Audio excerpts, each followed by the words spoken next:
Jamie, thanks so much for being with us. It's just a privilege to have a chat with you, and welcome to our Business Forum conference. Yeah, thanks for having me. I wish I was actually there with you, but next time, I guess. Yeah, we've got Derek with us this time. He'll be Yep. speaking later today, so it'd be great to have you and Donna come out at some point. Have you ever been to South Africa before? Nope, never have. I Not never yet. have on Cool. my bucket list. Cool. We've got a short amount of time, so I'll jump right in if that's okay. Yeah. Uh, you're the founder of Identity Exchange and the Identity Method, and you wrote just one of the best books I've read in a long time, Living Fearless. But for those who don't know you, do you want to give a bit of your background and how you kind of came to the work you're doing now? So I was born in Washington, D.C., and early in my life, I determined that I wanted to be a police officer. And that was probably my first really deep spiritual experience, although I wouldn't have called it that at the time. I knew it was spiritual, but I didn't know exactly who the author of it was. But anyway, I wanted to be a police officer age 14. So that's what I went for. Graduated from university at age 23, went into the police academy and then into the police department, which I loved. Loved it. It's really in the police department that I started to ask the question of, is there another way to know things beyond just what I've been trained in the police department or church or whatever? And I really started to work on asking God questions. Wasn't sure what God knew about police work, but I thought I'd ask him anyway. Turns out he knows quite a bit, not about police work, but about people. God doesn't fix problems; He heals people. That's what I learned, and so it helped me move away from trying to spend my life fixing problems into helping people get well, holding people while Jesus heals them, as they say. So I learned that in the 5 years in the police department, which I was happy to do the rest of my life. Then in my fifth year, I got called in and interviewed by the State Department, by CIA guys, and who asked me, they were reviewing all my casework over 5 years and asked me how I was coming up with the ideas I was coming up with. I told them, I don't think you're going to like my process. They said they didn't care. They liked the result. And so I explained to them how I was praying and asking God questions and writing down answers and trying them out in my vocation, which they didn't like, but they did like the result. So anyway, they offered me a job on the spot. And that meeting that I had with them, like, just elevated the course of our life into being overseas for 27 years, working in mostly the Muslim world, high conflict zones in the Muslim world, not exclusively, but predominantly the Muslim world, which I didn't know anything about. So I had to go to a whole nother level of hearing from God and listening to God. And then in that time frame, the guy that mentored me out there he would ask me about identity. He would say, you don't know who you really are. You think you do, but you're just imitating other people. And I was a believer, he knew that. So he's the first one that challenged me on that. And that was my first experience of being with a person who walked me through what I would call identity prayer. God, who do you say that I am? Here's what I believe about myself. Who do you say that I am? And that was like getting saved again, that experience. And really then spending years working on, what does it mean to understand your identity? What is identity versus radical individualism? And then once I really started to understand it for myself, how do I walk another person into the identity process, hearing from God? And then we started to see Muslims come to faith pretty rapidly at that point. And so that's what we've been working on for years. And so when we got back in the States in 2016, 17, we started just trying it out in the US with people. And that's how we formed this company, Identity Exchange. Amazing. So you're saying God gives us a unique, specific idea. We're not talking like child of God, Right. follow Jesus. How do we know that? So Well, someone's watching you going, well, how do we know that God calls me something unique? yeah. Well, I mean, it's like in my own, with my own kids. So I have three sons. They're all in Arabic. They're, when someone's talking to one of my sons, they call him son of Jamie. That's the phrase they would use. You're son of Jamie. All three of them they call son of Jamie, which they are by virtue of their birth and their heritage and all that.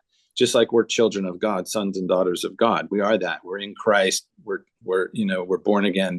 So we have this collective identity. But I don't call my kids son of Jamie.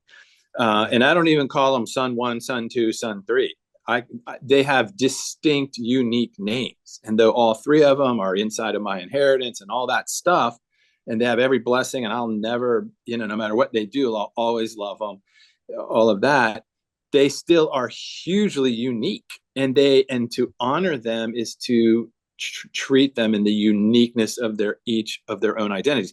So when God knits me together in my mother's womb, he's not making just another child of God, right.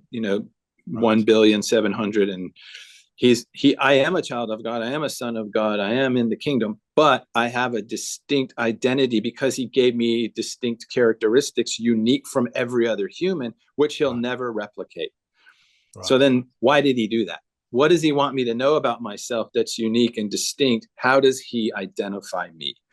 And so then when you go back into the scriptures, you start reading how much God focuses on the identity of people, the identity of nations, and how often they're operating in a wrong view of themselves, a wrong view of God, and a wrong view of other people. It's an inverse of the Great Commandment. We have a wrong view of God, a wrong view of ourselves, and therefore we can't have a right view of other people.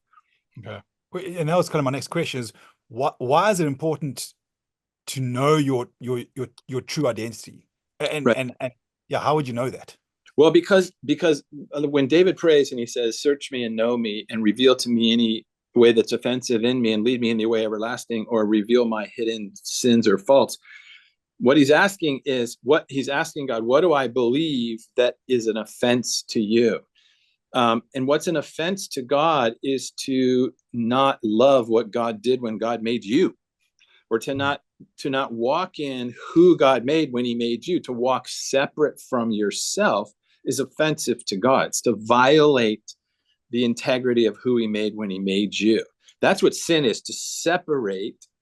The word harmatia is really the idea of non-being. It's not just to miss the mark, it's to not be who you actually are. And this is the greatest offense to God, is that he made you unique, gave you identity, and to walk outside of that identity is to deny or misunderstand what he did when he made you. And if you don't love what God did when God made you, you're not going to love any other person. You can't. Wow. Yeah, you can't give away what you don't have. So if you don't have a right view of yourself, you'll never have a right view of another person, and you will only have enemies. You will never have neighbors. Wow.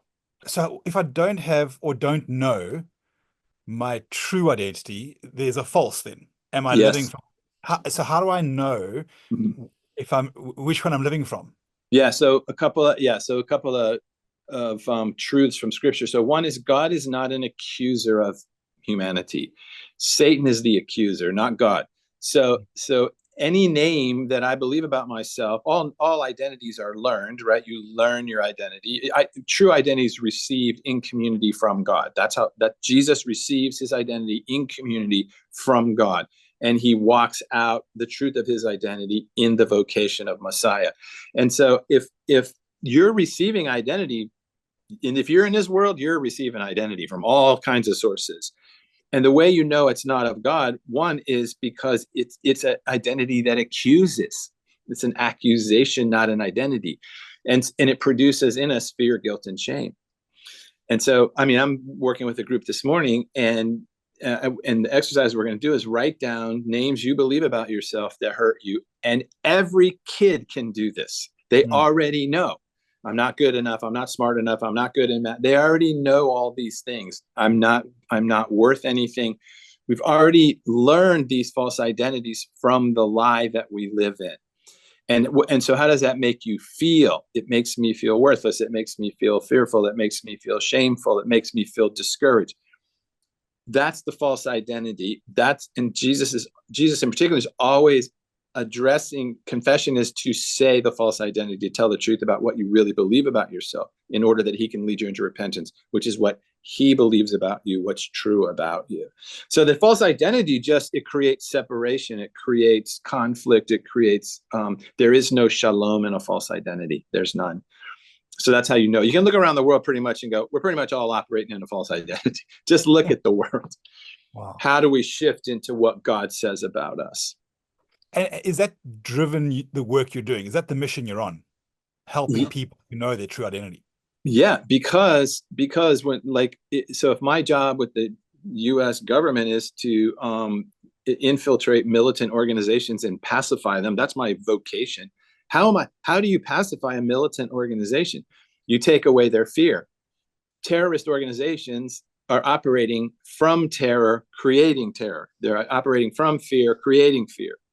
And so you have to take away their fear. In order to take away their fear, you have to address what their fear is pointing to, which is their wrong view of themselves and God and other people. So, it doesn't cost any money to do this.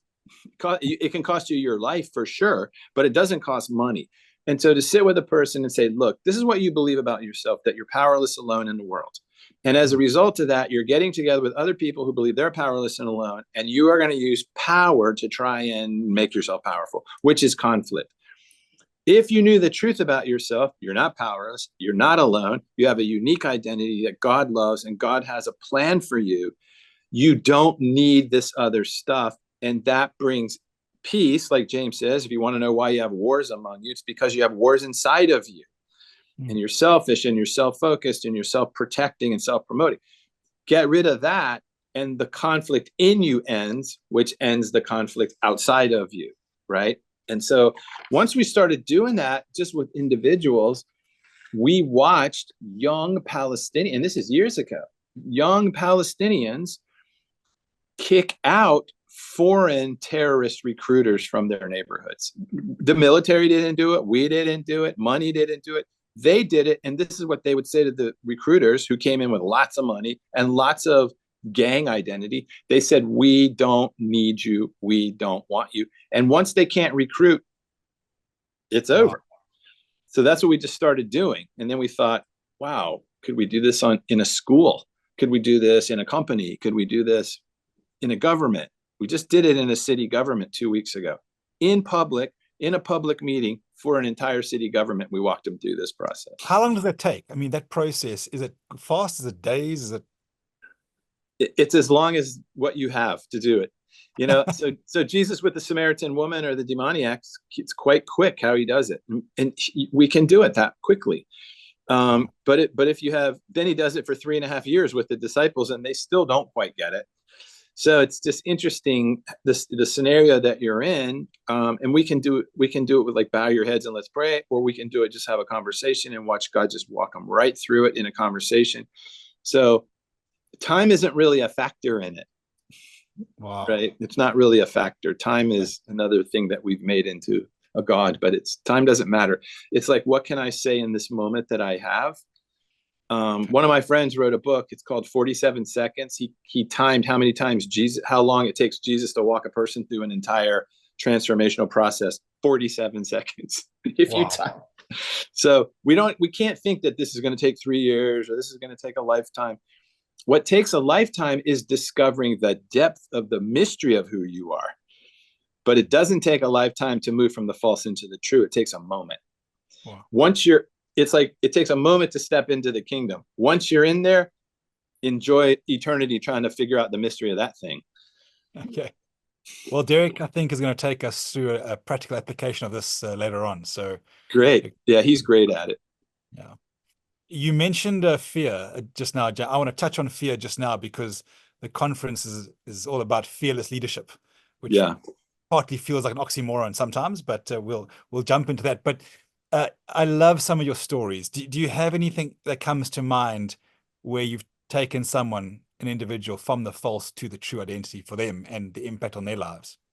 Yeah, I mean, I don't tell this in the book. I might do this in the next one, but so probably for me, career-wise, vocationally, that was one of the biggest for me was when I was a police officer in my 5th year. This is in fact why the State Department contacted me, mainly was because about this one case. But I was working in day work case and in the police department.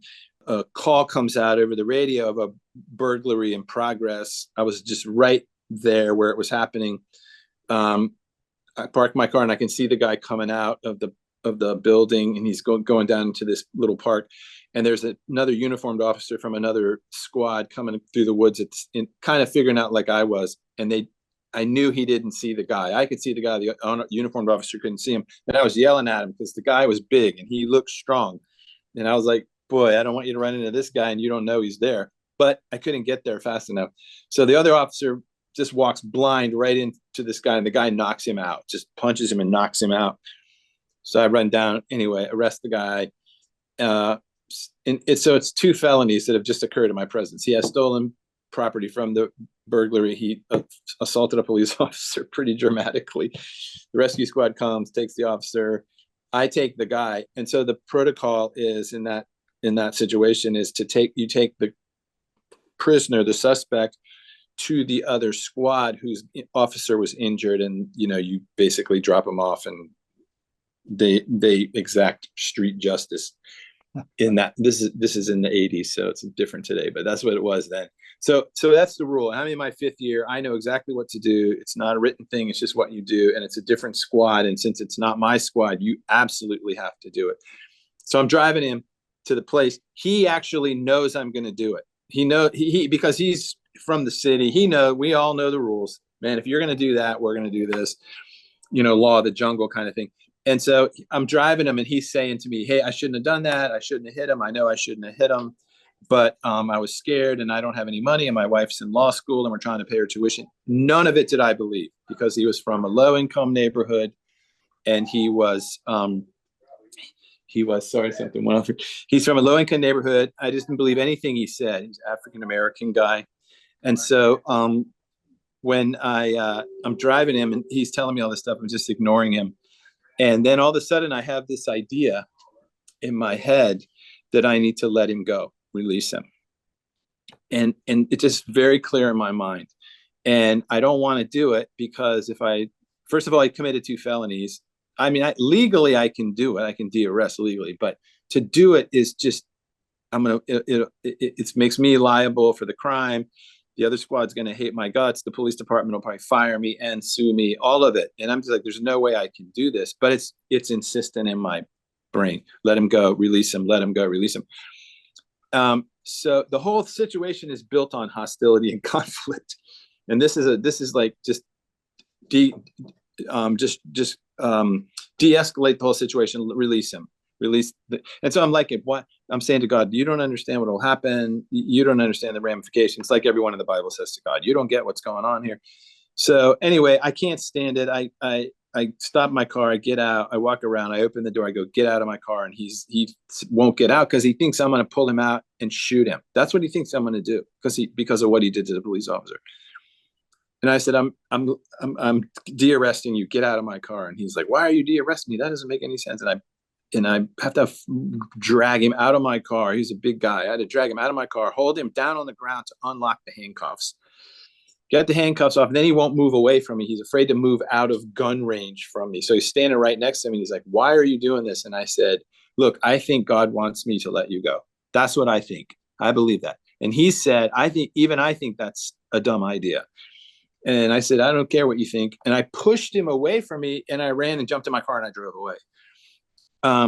When I drove away and I got to my station, my precinct, my captain's like, hey, did you drop that guy off? And I said, actually, I didn't. What did you do with him? I let him go. And I mean, you can imagine what my captain thought. I mean, he was so furious. The only thing that saved me was he had seen me do similar things in the past, not that dramatic, that worked. And so he asked me, is this something about you and God? And I said, it is. And he said, okay, I'll give you 2 weeks for this to be a good idea. And if it's not a good idea in 2 weeks or something happens before then, you're fired. You're probably going to go to jail for this, but I will hold them off, the other squad off until, we see what happens. So he did. He made peace with the other squad. I made peace with the officer, all that. But before 2 weeks were up, the guy calls me that I released. I didn't have his name. To this day, I don't know his name. I didn't want to know his name or his address because I didn't want anyone to go get him. And so he calls me through the station. He calls me kind of anonymously. I get to the phone, and he tells me, "Hey, there's a car coming through through an intersection at midnight. Stop it. It's a black Porsche. Open up the trunk. I want to pay you back for letting me go." Me and my partner go out there. We wait. We stop the car. It comes through. We open up, loaded with drugs. And so for the next year, he and I become great friends. He never told me his name. I never knew where he lived, but I would pick him up, or he would call me, and I would go meet him somewhere. And he and I made arrests all up and down the East Coast of the U.S. I made so many felony arrests. That at the end of the year, because it was getting more and more intense, like serious criminals were figuring out like somebody knows what they're doing and is narking on them. And so I made him stop because I was afraid he was going to get killed. But his wife was in law school. They were broke. He had never committed a crime before that. All that stuff was true. So at the end of the year, I got the police department to pay his wife's law school tuition, the whole thing. I gave it to him in a Christmas card, and then that's the last time I ever saw him. Never seen him since then. So that scenario, is one. It's like, and this happened many times since then. It's like you're in a situation that makes absolutely no sense. It actually breaks the rules. It's actually violating the rules of the culture of your city. What I'm doing, and yet it's because God is the one leading it, orchestrating it. What seems like foolishness turns out to be brilliant. It's like, let's murder Jesus, and then it turns out to be the greatest strategy ever thought out. But it looks like complete failure and disaster. So that is the one where the State Department said, "Tell us how you did this. How did you think this way?" And so I explained it to them. And they said, "Can you do that overseas?" And I said, "If a human is a human is a human, I know it. I can." Yeah. And I've done that many, many times since then. Well, I was going to say, you've got the testimony and evidence over the years to show. That's right. That's right. Jamie, I want to move into the fear part, perhaps just moving on, and maybe the link between identity or the false identity and fear. Is there a link? Yeah. It feels like there's a link between the false identity and fear. Yeah. And I think this is maybe like the greatest thing, where I can help people, where all of us can. So perfect love casts out fear. We know that. So anytime you're dealing with a person in fear, the only thing that can take a fear away from a human being is perfect love. So then fear is an emotion that's God-given. It's not sinful. It's not from the enemy and all that. No emotion is from the enemy. It's all their pain receptors in the limbic system, basically. And they're to be paid attention to. They're not decision makers. They're just indicators. They're warning lights. So fear is not something you want to get rid of. Fear is something you want to use so it can be done. It does its purpose, and then it's gone. But if you don't address what the fear is pointing to, the fear becomes more insistent, like it's supposed to, and it can become paralyzing, which it is doing to stop you, to get you to stop. And so when you're in fear, fear is pointing to something that you are going to do or believe that's going to hurt you. That's basically what it's for. And so when I'm afraid of something, and I ask people all the time, tell me what you're afraid of. What are you most afraid of? I'm asking them because the fear is pointing to something they believe about God, themselves, or others that's not true. That the fear is, you're going to keep believing this, and this belief is going to kill you. That's what it's saying. Just like you're too close to the ledge, it's going to kill you if you keep walking. It's the same idea. As soon as you turn around, the fear is gone. It doesn't linger. It's gone. Once you address what the fear is pointing to, the fear doesn't have any other reason to be present. So when you say something like be anxious for nothing, but in everything with prayer and supplication and thanksgiving, let your request be made known unto God. So when the anxiety comes, what are you anxious about? That I don't have enough. Okay, take that request to God. Once you do, the anxiety's done. The fear did what it's supposed to do. It's to motivate you to correct whatever it is you're doing or believing that's not true. It's beautiful. It's a beautiful, and it helps you get focused. Once a person moves out of fear, they're able to receive. No human can receive anything if they're in fear. They can't receive new ideas. They can't receive different ways of thinking. They can't receive anything because the fear shuts them down. And so you want to address what they're afraid of. So when I was in the city council meeting a couple of weeks ago, the city council won't talk to each other. They hate each other. They're all mad at each other because they're all afraid. They're all afraid. They're all operating in scarcity. They're all afraid the other one's going to get more power. They're all afraid. Well, they're never going to negotiate because they can't receive from anyone. Like a kid having a temper tantrum. You don't reason with a kid having a temper tantrum. Their fear has been covered with anger, and now they won't budge. So you have to set aside the anger and go after the fear. Once the fear's gone, it's like their system opens up, and then now they can receive. Now they can receive new ideas. They can be other focused. And so what takes away that fear is them realizing that at the deepest level of who they are loved and they are safe. They are loved and they are safe. Once the human's in that right place, then they can say, okay, now let's talk about how do we resolve these issues that we're facing together. So are you saying all fear has common root? Yes. All fear is lie-based. Okay. Yes. And Mm-hmm. it's around safety and love. Or you said it earlier, powerless and alone. Right. I believe I'm powerless and alone. And that's it. That's what it is. That's what humans, that's the lie they believe. So when Eve, is deceived about the value of the tree, she starts to believe that she's in a situation where power has been denied her, the power to be like God, the power to have access to something that would be good for her and beautiful. And so she feels powerless and no one's going to help her. So instead of looking to God right there and going, what do you say about this? Which would have resolved the whole thing. She just separates herself from God mentally and in a delusion. And she decides I'm powerless and alone. It produces a kind of fear in her, which causes her to self-protect and self-promote. Okay. So as soon as she does it, what does she feel? Fear, guilt, and shame. Just buried in fear, guilt, and shame. And all that is the lie. That's the effect of the lie, her believing the lie. So, I mean, I've heard you say, and we know the Bible says more than anything else, do not fear. So, but it's always felt to me a bit like if I put my hand on a hot stove and you say, don't feel pain. And well, that's unhelpful. I mean, that's right. So is the antidote going to God and being honest about what you truly fear, which you don't always know what you feel. You've got fear, but you don't know the root. Right. That's right. Yeah. The fear is pointing to the root. So you learn, how do you learn not to put your hand on the stove? You put your hand on the stove and it burns you. But you don't lay awake at night going, oh man, I'm going to get burned again. I'm going to get burned again. Nope. You identified the root of why that fear. When you get near a hot stove, the fear's like, hey, don't get too close to this. But as soon as you move away, the fear is gone, right? Okay. When fear is dangerous is when fear becomes the decision maker. Like you're laying in bed and you're making all your decisions based on the fact that you're afraid. Instead of going to what is the source of the fear and dealing with that, right? Okay. So that's like be anxious for nothing. Well, that doesn't mean you're never going to be anxious. It's just that when the anxiety comes, you know exactly what to do.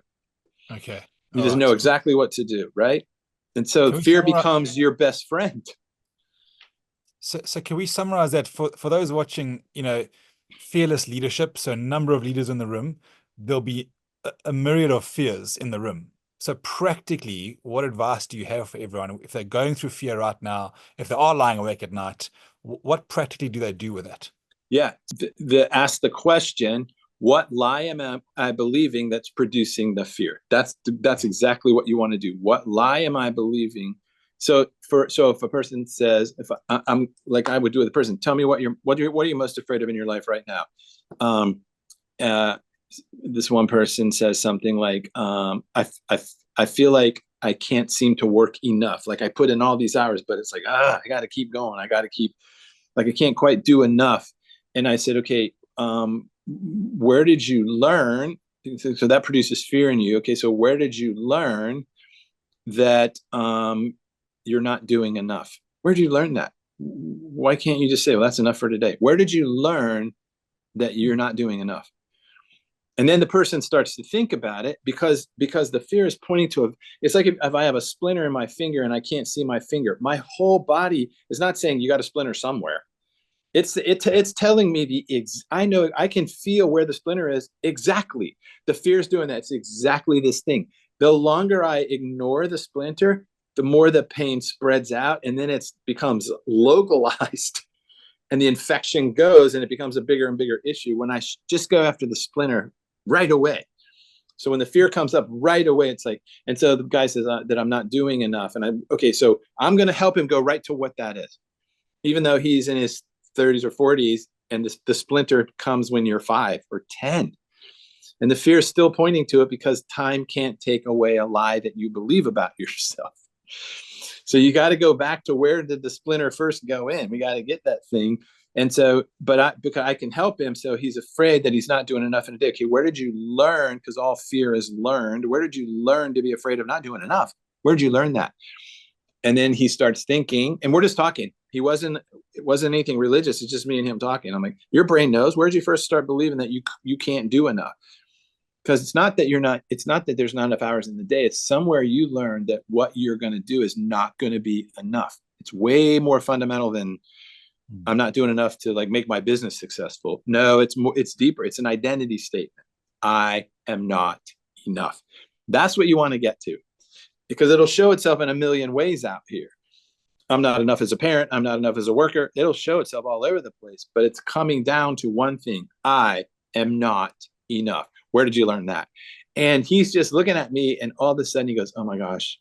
He goes, yeah, my dad was an alcoholic, and he was hitting my mom one night, and I was 6. I got between them, and I couldn't help her.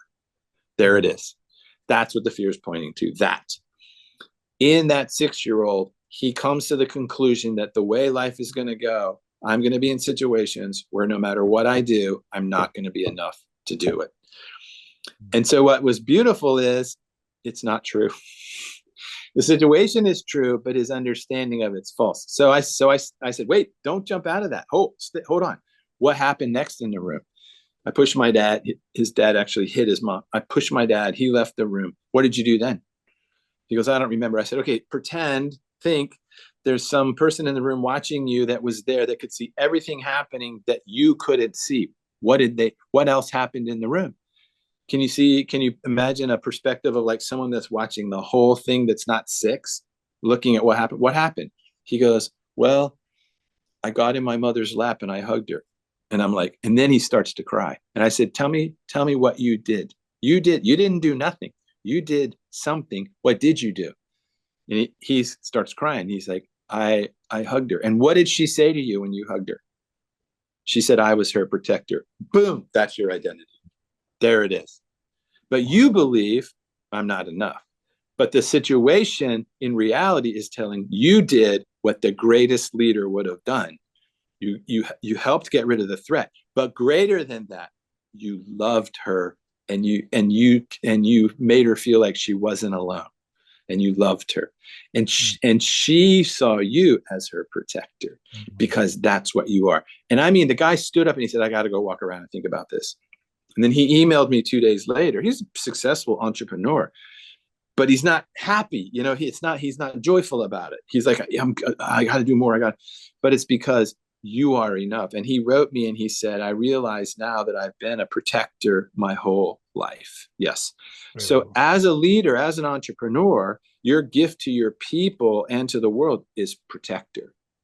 That's who you are. So whatever you're doing business-wise, make sure that somehow you're giving that gift of protection to people.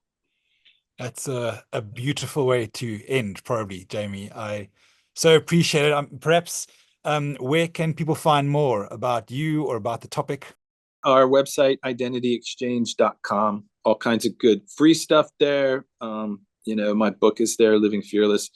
There's a great free resource called 21 Days of Hope. It's just a free little 21-day thing about what to do with depression, which people have really loved. So you can take advantage of that.